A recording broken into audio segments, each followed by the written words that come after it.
Associazione Pier Giorgio Frassati.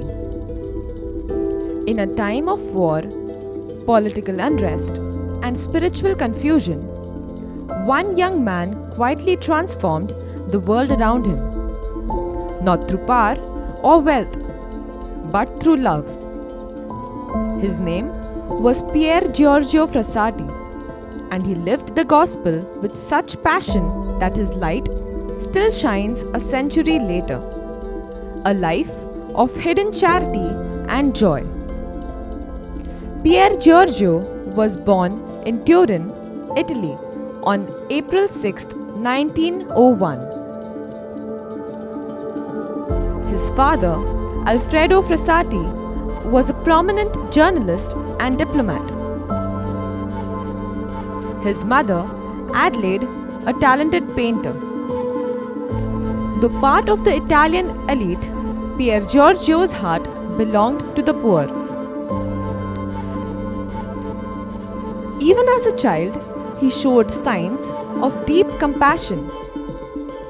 He once gave his shoes to a barefoot boy on the street. His generosity often baffled his parents, but he continued to give time, possessions, and friendship to anyone in need. By 12, he was attending daily mass, nurturing a spiritual life rooted in deep love for Jesus and Mary. As a young adult, he joined Catholic Action and the St. Vincent de Paul Society, visiting the sick and delivering supplies to the poor, often in secret. His family didn't know the full extent of his charity until after his death. He once told a companion at St. Lazzaro Hospital after seeing a boy suffering from leprosy, "You see, it is of great value to be healthy, as we are. Therefore, we have the duty of putting our health at the service of those who do not possess it. To act otherwise would be a betrayal of this great gift of God." A saint of joy and conviction. Pier Giorgio wasn't solemn. He was full of life. He joked, sang, played the guitar, and woke his friends at dawn on mountain trips to watch the sunrise, earning the nickname the Terror of the Sleeping. For him, holiness was joy lived in community and adventure.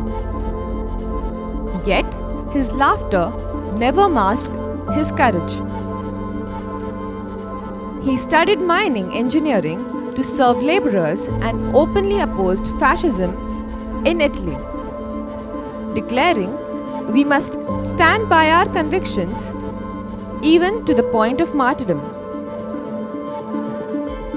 Though not political by nature, he could not remain silent in the face of injustice. Verso l'alto, to the heights. The mountains were his sanctuary, where he found God in the silence and beauty of the peaks.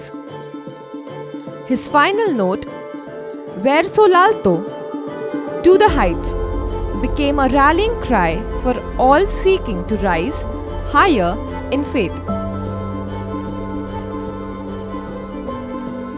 A legacy revealed in death. In June 1925, Pier Giorgio contracted polio.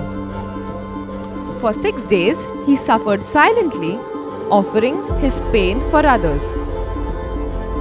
His death on July 4th, just at 24, revealed his hidden life of service. Thousands of poor people his family had never met flooded his funeral, their grief a testament to his secret love.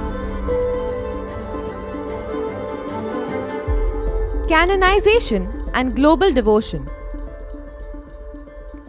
Beatified in 1990, by Pope John Paul II, who called him the man of the Beatitudes. Pier Giorgio will be canonized on August 3rd, 2025, during the Youth Jubilee, a fitting tribute in this centennial year of his death.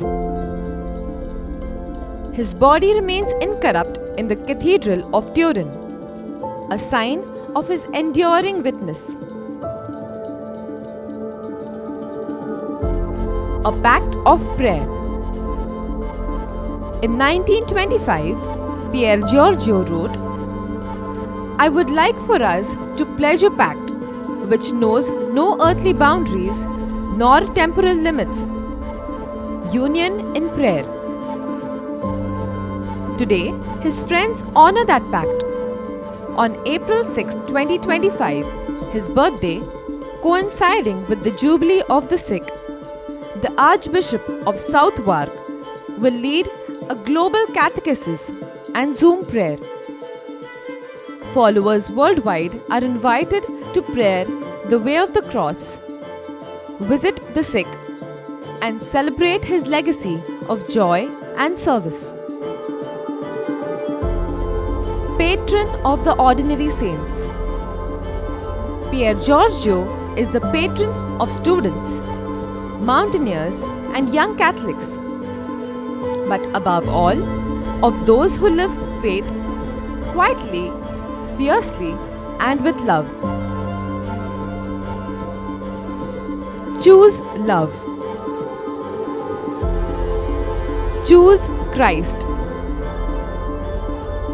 Verso l'alto.